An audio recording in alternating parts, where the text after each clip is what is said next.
Hey guys, just to start off, our rental program for equipment was super awesome. It kind of exceeded my expectations of like what we rented out.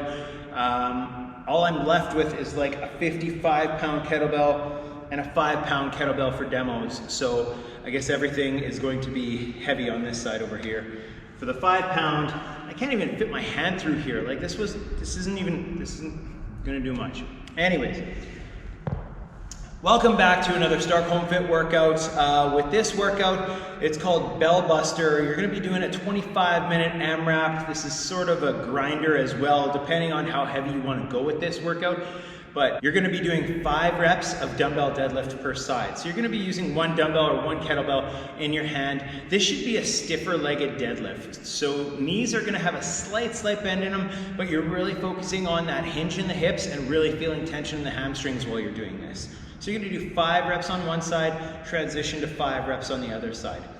The next movement is going to be cleans from the ground. So whether you're using a dumbbell or a kettlebell, you're going to go straight from the ground. You're going to pull that bell from the ground using your legs into that rack position. So 2 different starting positions here for the deadlift, with a stiff-legged deadlift that you're going to be doing for the first movement, and then you're clean from the ground. The clean from the ground is going to require you to use your legs more so that you can get that dumbbell into that front rack position and be explosive with it. The difference in your starting positions is going to be more of a bend in the knees for the kettlebell clean, and we're going to keep that back at say a 45-degree angle.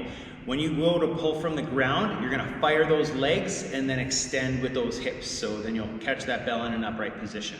So you're going to do 5 reps on one side, followed by 5 reps on the other. The next movement is going to be your shoulder to overhead. So we'll get that kettlebell into that rack position or dumbbell, and then from there you can either do strict press, push press, or a jerk if you want.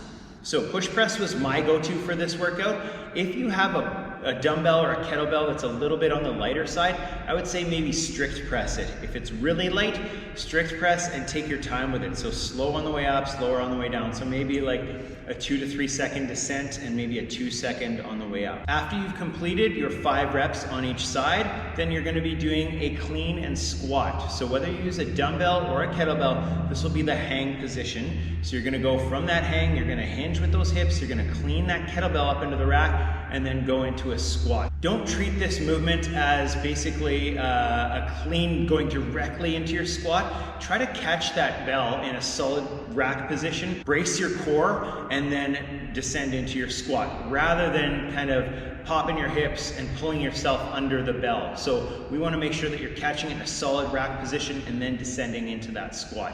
So you do 5 reps on one side and then 5 reps on the other.